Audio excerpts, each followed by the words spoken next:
As a business owner, staying consistent with content creation can be rough. Now, assuming we all don't have thousands of dollars to put towards Facebook ads and ads on other platforms, social media and other SEO-rich platforms are going to be our best bet to get the word out there about our products and services, and you can get that done for free. In fact, the other day I came across this post on Instagram by Marty Woodward, where he was kind of tough love talking about the fact that years ago, the only way for us to advertise was to spend thousands and thousands and thousands of dollars to get television ads, be on the radio, or get a billboard somewhere. So today we have the blessing of social media and other platforms. But if you're trying to get consistent with your content creation, I know one of the first hurdles a lot of us face is coming up with great ideas that will resonate with our audience, will give them value, and also help us achieve our business goals. So in this video, I'm sharing 5 free tools and strategies I use to brainstorm content ideas. And these are content ideas that are not just trendy, but will also help me achieve my business goals. So if you're interested in getting more consistent with your content creation, coming up with great content ideas is going to be step 1. Now, in next week's video, I'm going to cover step 2 of getting consistent with your content creation, which is having some sort of a system and content creation workflow in place. And I'm going to be sharing my tools and strategies for that in next week's video as well. So don't forget to subscribe so you don't miss that video. But for this video, I'm going to be focused on the content idea generation process that I have in place right now. But before we dive into the 5 tools that I like to use for content idea generation, I want to make sure you have your foundation in place. Before you start thinking about the content ideas, I want to make sure you have answered these 3 questions. Number 1, who are you creating content for? It's one thing to jump on the viral bandwagon of whatever is trendy in the moment, and it's another thing to find that your audience does not even care about it. So it's going to be important for you to know who is in your audience. Is your audience moms who are looking for great lunch ideas that their kids are actually going to eat? Is your audience made up of female doctors in med school who are looking for self-care ideas? Is your audience people who are trying to get into the keto diet movement and want ideas from you?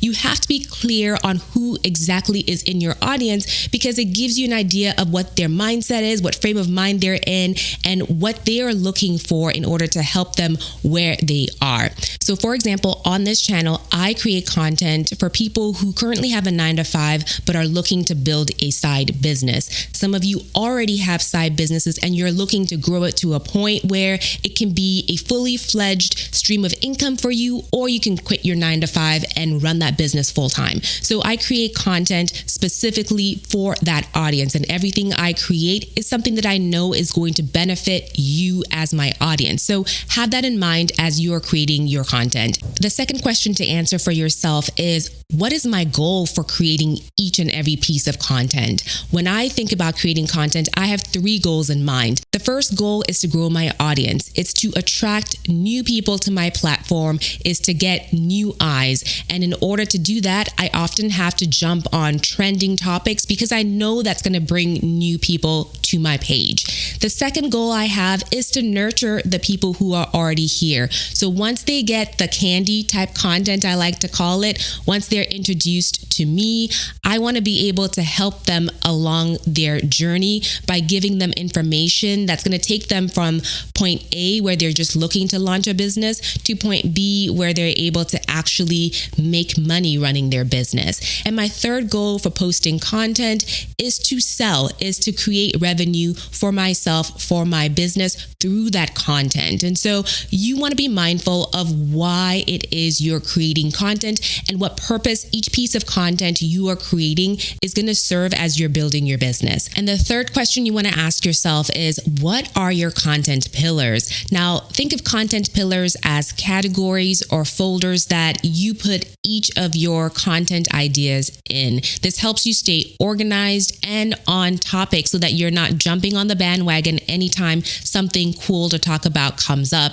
And this way people know exactly what to expect from you. So for this channel, I have 4 content pillars, one of them being the podcast, which is probably how you found me. Through the podcast, I'm sharing inspirational stories about people building businesses, as well as their lessons learned and how they accomplish specific tasks within their business. Next, I like to share productivity and helpful tools that are going to help you grow your business. I also share business growth tips. And most recently, I've decided to add on content strategy since that's such a crucial part of the business building journey. So once you have those foundational questions answered for yourself, we can dive into now the process of actually finding content ideas. The first place I would go to look for great content ideas is a site called Exploding Topics. The unique thing about this site is that it's geared towards entrepreneurs and investors in startups, and it helps them find things before they explode.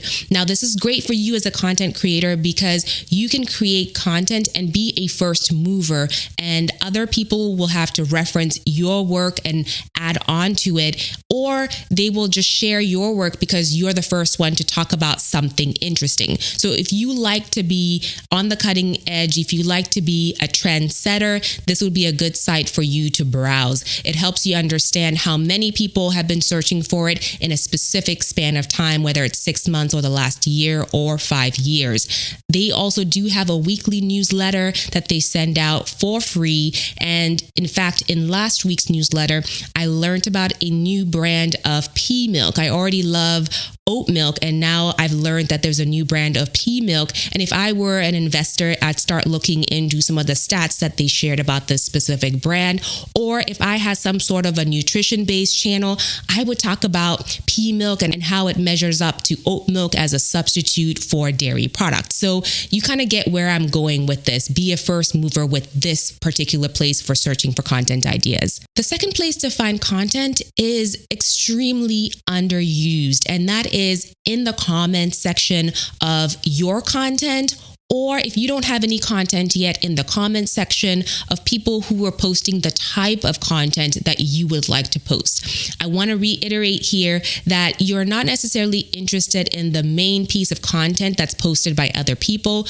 You are looking for the response to that content. You want to see what people are saying is missing from the content that's already out there, or oftentimes people ask, oh, this was great. Could you build on it by posting also on this other topic? And that other topic is what you're going to take and create a video out of. So it's not like you're stealing content from other content creators. You want to stay away from replicating in that way, but it's a good place for you to see what the needs are of a similar audience. In fact, the last video I created for this channel on how to find influencers was sourced from the comments. One of you asked, how can I go about finding influencers?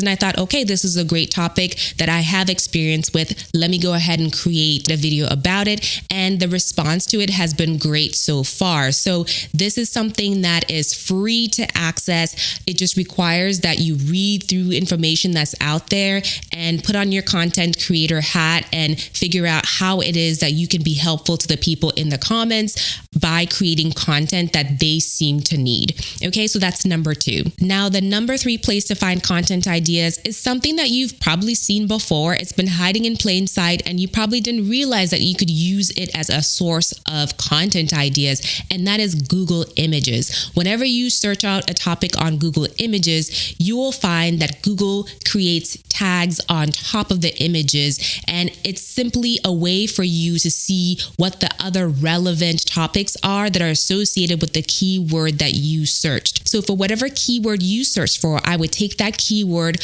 plus one of the tags that Google Images has suggested, combine that into a topic idea. You can also use this as a way to go down a rabbit hole, clicking to the right to see what other combinations are popular on Google Images. This is something that I personally, until I found out about this, didn't think to use, but Google is telling you right there, these are the different combinations of questions people are asking. So go to Google Images today and give that a try. You would be surprised the great content ideas that come out of just this section alone. The fourth place to find great content ideas is on Reddit, but not on Reddit directly. Reddit can be a lot because a lot of people on there talking about a lot of topics, but there is a Reddit keyword researcher, and when you type in a keyword, it suggests to you what keyword combinations actually exist on the Reddit platform.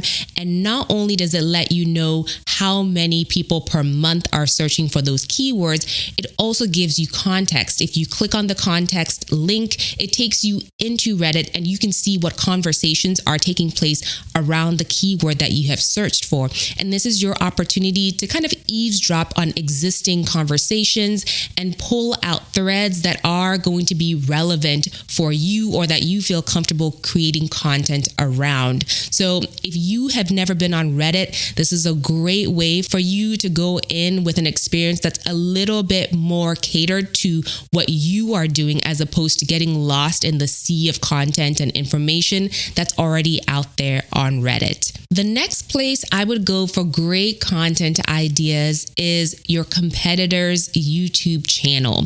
Find someone who is in a similar niche that's creating similar content as you. And once again, you're not going there to look at the content they're creating necessarily, but what you want to do is sort by the most popular videos and see what seems to be trending on their channels. Now, in my last video, I mentioned that vidIQ has a free plugin that allows you to not only see what's trending, but it lets you see what's most popular, and it lets you know how many views per hour or day a specific video is getting. So simply by seeing what's trending on your competitors' channels, you can get an idea for which topics are trending and which topics you can drill into to look at their comments or to create variations on a similar topic where you can add to the conversation as opposed to replicating the exact video that's already out there. Now, this strategy doesn't only work on YouTube, but can also work on Amazon, where you can search for the most popular products that are being created on the market and take a look at what the comments have been about them. Take a look at which ones are trending. So that gives you an idea of what sorts of products that you can create or what other things that you could be doing with your business simply because they are trending in the moment. Of course, you want to be mindful about why something is trending. It could be that the topic is seasonal, meaning that something's only going to trend for you at the beginning of the year, for example, when people are creating their New Year's resolutions,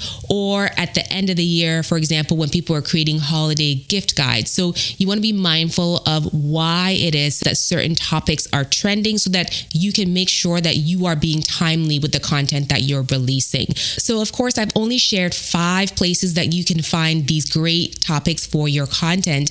There are certainly more places that you could be looking, but I want to make sure that you're honing in and not getting into analysis paralysis by searching in too many places. You quite frankly only need 2 or 3 sources of content, and if you drill down far enough, you will be able to create a great pool of content. So let me know in the comments which 2 or 3 you're going to be focused on as you are doing your content generation. Now, every month or so, I will sit down and I will generate a long list of content. So if you watch next week's video, you'll be able to see where I store the content list that I'm generating, and then also how I'm able to create a workflow that allows me to be consistent with my content creation. So if you're interested in seeing that one as well, don't forget to subscribe so you don't miss it. Until then, thank you so much for watching this video, and we'll see you next week. Bye.